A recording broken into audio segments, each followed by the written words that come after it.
Minasyaitonirrajim. Bismillahirrahmanirrahim. Alhamdulillahi rabbil alamin wassalatu wassalamu ala asyrafil anbiya wal mursalin sayyidina wa nabiyyina Muhammad wa ala alihi at-tayyibin at-tahirin wa ashabihi al-muntajabin wa ala jami'il anbiya'i wal mursalin. Assalamualaikum warahmatullahi wabarakatuh. Pertama-tama saya sampaikan selamat menunaikan ibadah puasa di bulan suci Ramadan. Mudah-mudahan Allah Ta'ala memberi kepada kita kekuatan untuk melaksanakan ibadah puasa dengan benar dan dengan baik.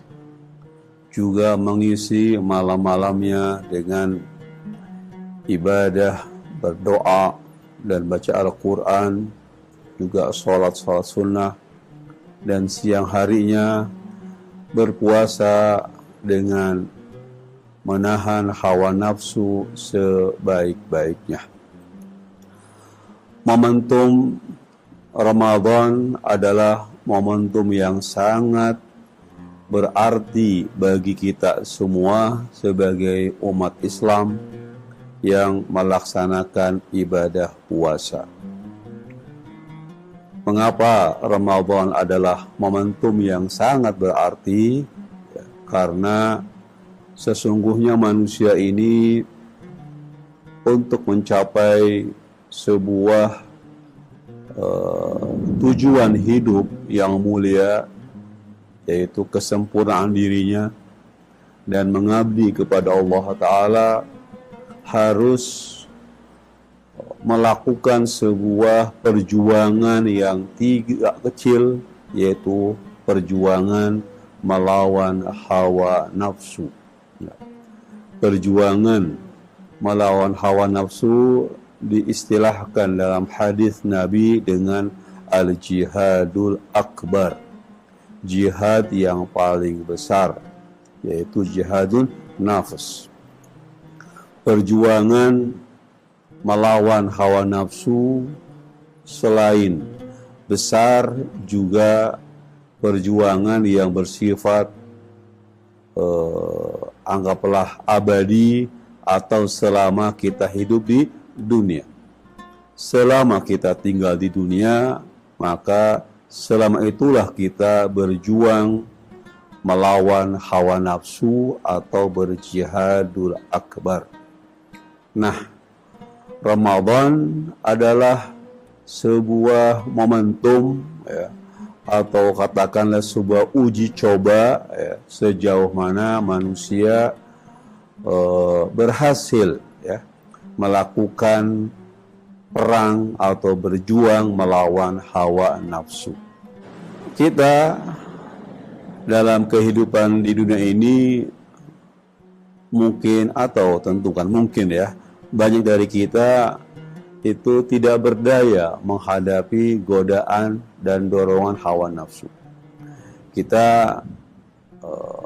Saya pribadi secara khusus misalnya, ya, sering melakukan kesalahan, kemaksiatan, baik kemaksiatan melalui lisan, ya, berdusta, bercanda yang berlebihan, atau memfitnah, ya, atau maksiat dengan mata, ya, melihat hal-hal yang dilarang oleh agama, melihat aurat wanita atau apapun, ya, dari hal-hal yang dilarang untuk dilihat, atau maksiat dengan telinga, mendengarkan ghibah, gunjingan orang, atau mendengarkan musik-musik yang dilarang dalam agama, atau bermaksiat dengan perut, ya, atau tidak bisa menahan dorongan perut, atau maaf kemaluan, kaki, tangan, dan lain sebagainya.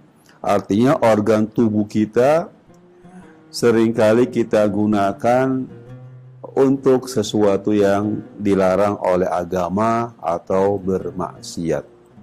Nah, jihadun nafas, ya, dalam tahapan ini, dalam tahapan bagian kita menahan organ tubuh kita agar tidak bermaksiat. Karena hawa nafsu ini ketika punya dorongan untuk melakukan kemaksiatan, maka menggunakan organ-organ yang tadi saya sebutkan, dengan tangan, dengan telinga, dengan mata, dengan mulut, dan lain sebagainya. Jadi ini semua alat-alat untuk melakukan kemaksiatan atau kesalahan karena dorongan hawa nafsu. Nah, di sini kita bagaimana menahan diri atau menahan nafsu kita untuk tidak melanggar. Pertama, kita harus melakukan. Pertama, saya kira langkah pertama adalah tafakkur. Kita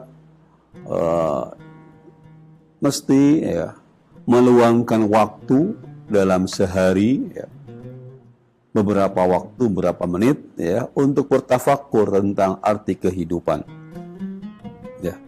Apa arti kehidupan? Apa yang ingin kita capai di dunia ini? Apa tujuan hidup kita?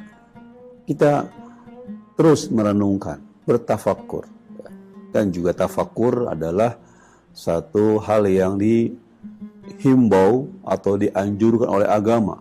Hadis yang saya kira cukup populer, at-tafakkur sa'a khairun min ibadah sittina sanah, atau min ibadah sanah.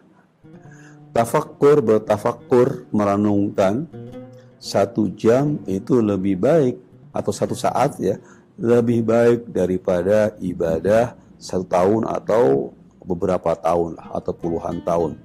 Ala kulli hal, wa tafakkur itu lebih bagus. Apa yang ditafakuri? Nah, salah satu yang harus kita tafakkurkan adalah masalah diri kita. Apa yang telah kita lakukan? Apa persiapan kita menghadapi kehidupan akhirat? Kita bertafakkur, selama ini apa saja yang telah kita lakukan? Sudahkah kita melaksanakan semua perintah Allah Ta'ala? Sudahkah kita meninggalkan seluruh larangan Allah Subhanahu wa Ta'ala? Bagaimana sikap kita dengan orang tua kita? Bisakah kita menjaga lidah kita di hadapan ayah ibu kita? Sudahkah kita memenuhi keinginan orang tua kita?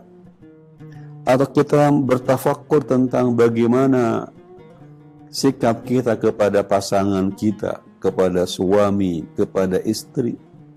Sudah kita melaksanakan tugas dan kewajiban kita terhadap mereka? Telah menunaikan hak-hak mereka sebagai pasangan kita? Juga bertafakkur tentang bagaimana hubungan kita dengan anak kita. Sudah kita mendidik anak kita dengan baik? Sudahkah mengajarkan nilai-nilai agama yang benar? Ketika ada kesalahan pada anak kita, kita bertafakkur, jangan-jangan kan kita salah mendidik mereka. Lalu hubungan kita dengan tetangga, dengan teman, dengan murid, dengan guru, dengan siapapun lah, itu banyak yang mesti kita tafakuri. Sejauh mana kita telah berbuat kebaikan kepada Allah, kepada manusia. Nah, kita tafakkur. Jadi kita harus sering melakukan sebuah tafakkur, perenungan dalam sehari. Nah, setelah kita tafakkur, kita mengetahui apa yang mesti kita lakukan, apa yang mesti kita tinggalkan, lalu harus ada azm, tekad untuk melakukan yang baik. Tekad meninggalkan segala yang buruk, namanya azm. Tekad yang kuat. Tidak hanya tafakkur, hasil dari tafakkur kita lalu ingin meningkatkan kualitas diri kita dengan azm, tekad. Ini tahapan kedua. Tekad yang kuat untuk melakukan perubahan dari yang tidak baik menuju yang baik, atau dari yang baik menuju yang lebih baik lagi. Nah, azm, tekad untuk merubah diri. Tanpa azam, tanpa tekad merubah diri, maka kita tidak akan pernah berubah. Malah bisa kita tersungkur, jatuh kepada hal-hal yang buruk. Ini azam penting sekali para pemirsa. Tekad yang kuat, merubah diri, tekad meninggalkan hal-hal yang buruk, tekad untuk melaksanakan hal-hal yang baik, tekad ingin bangun malam, sholat tahajud, tekad sholat untuk pada awal waktunya, tekad untuk bersedekah, tekad membantu orang, tekad membaca Al-Quran, tekad melakukan segala yang baik, tekad tidak lagi mendengarkan majelis yang sia-sia, tekad tidak akan mendengarkan musik-musik, tekad tidak akan melihat hal-hal yang Allah haramkan. Ini azam. Ini tahapan kedua. Nah, setelah azam, tekad, lalu kita mulai lakukan. Kita mengamalkan apa yang kita tekadkan, mencoba. Bertahap-tahap. Mulailah sholat awal waktu. Bangun malam sholat tahajud. Baca Al-Quran. Berkata baik. Meninggalkan hal-hal yang tidak benar. Menjaga mata kita. Kita melaksanakan tafakur, azam, dan action. Laksanakan sekarang juga. Itu tiga tahapan untuk memperbaiki diri kita dalam melawan hawa nafsu. Nah, dalam saat kita beraksi atau action, ya, melakukan apa yang kita azamkan, kita tekadkan, ada 3 cara untuk supaya kita konsisten dengan perbuatan kita ini. Pertama dengan musyaratah. Apa musyaratah? Artinya saya bertekad untuk melaksanakan sholat malam. Saya berjanji akan sholat pada awal waktu. Saya janji akan baca Al-Quran setiap hari sekian halaman misalnya. Ya tergantung kesiapan kita tentunya. Saya berjanji akan bersedekah setiap hari sekian rupiah misalnya. Ini musyaratah, menjadikan sebuah perjanjian, ya, untuk melakukan kebaikan dan berjanji tidak akan mendengarkan ghibah, akan meninggalkan majelis yang tidak ada gunanya, meninggalkan pandangan yang diharamkan dan lain sebagainya. Kalau bisa di-list, ya. Mungkin untuk sebulan sekian kita daftar lah, sekian kebaikan, sekian keburukan dalam 1 bulan pertama. Nanti bulan kedua ditambah lagi. Nah, itu tentu jangan sekaligus, mungkin berat. Artinya bertahap-tahap lah. Sebulan sekian kebaikan saya akan kerjakan, sekian kejahatan, keburukan ditinggalkan. Sebulan kita kerjakan. Ini musyaratah, membuat sebuah perjanjian terhadap diri sendiri gitu. Lalu setelah musyaratah, kedua adalah muraqabah, pengawasan. Mengawasi apakah sepanjang hari kita awas, apakah mampu mengawasi sejauh mana kita bisa menepati janji tadi janji akan bangun malam jam 4 sholat tahajud misalnya, berjanji akan sholat pada awal waktunya dan lain sebagainya, berjanji tidak akan mendengarkan hal-hal yang diharamkan, berjanji tidak akan melihat hal-hal yang diharamkan. Nah, itu ada pengawasan. Setelah berjanji, mengadakan sebuah pengawasan, pengontrolan. Artinya terus waspada. Di siang hari, di malam hari kita waspada, mengawasi, ya, agar kita tidak melanggar musyaratah, melanggar apa yang telah kita janjikan terhadap diri sendiri. Itu perlu adanya muraqabah, mengawasi diri sendiri. Jadi perlu pengontrolan. Kalau nggak diawasi hati kita, jiwa kita, maka kita akan meninggalkan apa yang telah kita janjikan. Dan tidak boleh kompromi. Sekali aja. Nggak. Karena sekali melanggar yang telah kita janjikan, maka akan terjadi pelanggaran kedua dan seterusnya. Harus ketat. Tidak ada kompromi. Tidak. Terus pengawasan yang ketat. Mengontrol untuk tidak melanggar apa yang telah kita janjikan dalam musyaratah. Nah, lalu ketiga, supaya kita istiqamah melaksanakan azam kita apa? Yaitu al-muhasabah. Yaitu evaluasi mungkin dalam istilahnya. Di malam hari, kita evaluasi sebelum tidur. Dari pagi, subuh, sampai sekarang ini jam berapa misalnya, jam 10-11 malam, bagaimana? Apakah betul bisa melaksanakan apa yang telah kita janjikan selama sehari ini? Dari pagi, apakah mendengarkan hal yang diharam atau tidak? Apakah dari pagi sampai sekarang ini sholat pada awal waktunya? Apakah dari pagi sampai malam ini jam 10 misalnya sudah baca Al-Quran? Apakah dari pagi sampai malam ini sudah bersedekah? Nah, itu adanya sebuah muhasabah, evaluasi, ya, menilai. Nah, kalau memang hasil evaluasinya sesuai dengan musyaratah, dengan apa yang dijanjikan dan ditekadkan, alhamdulillah, kita bersyukur Allah Ta'ala. Kita mendapatkan taufik dari Allah Ta'ala. Mendapatkan hidayah untuk menepati janji kita untuk melaksanakan beberapa kebaikan atau ketaatan dan meninggalkan beberapa keburukan. Alhamdulillah. Kalau ternyata hasil evaluasinya ada yang terlanggar, waduh, tadi sholat terlambat, tidak waktu, karena asyik ngobrol, akhirnya sholatnya agak mundur. Nah, ada kekurangan, maka istighfarlah.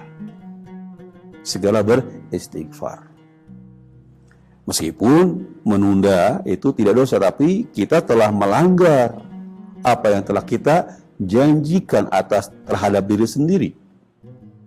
Jadi kita beristighfar kepada Allah Ta'ala. Mudah-mudahan dimaafkan oleh Allah Ta'ala. Mudah-mudahan hari esok itu pelanggaran tidak terulangi. Ini yang adanya muhasabah, evaluasi. Jadi menahan hawa nafsu melawan hawa nafsu atau jihad akbar itu harus melalui tahapan-tahapan seperti itu. Tentu kita mulai dari hal-hal yang kecil agar tidak terlalu berat. Lalu kita tingkatkan pada tahapan berikutnya yang lebih besar lagi, sampai pada tingkat yang lebih tinggi lagi, yaitu berpikir untuk maksiat pun tidak. Itulah sebuah metode yang diajarkan para ulama akhlak untuk melawan hawa nafsu. Dan momentum Ramadan saya kira adalah sebuah kesempatan atau momentum kita melawan hawa nafsu. Mari kita mulai melawan hawa nafsu di bulan Ramadan, dari sejak sahur sampai kita tidur. Apakah kita konsisten melaksanakan puasa dengan baik, tidak berdusta, tidak ghibah, dapat baca Al-Quran, sholat waktunya, nanti di malam hari sebelum sahur kita bangun, misalnya sholat tahajud 11 rakaat, baca Al-Quran, baca doa yang lain-lain.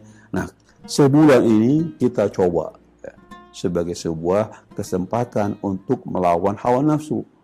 Kalau kita berhasil dengan baik, insya Allah kebiasaan ini Ramadan bisa kita lanjutkan pada bulan Syawal dan seterusnya, sehingga ada perubahan dalam diri kita. Mudah-mudahan momentum Ramadan adalah waktu yang sangat yang bisa merubah diri kita dari yang tidak baik menjadi baik, atau dari yang baik menjadi lebih baik, insyaallah. Wassallallahu ala Muhammad wa ali Muhammad. Wassalamualaikum warahmatullahi wabarakatuh.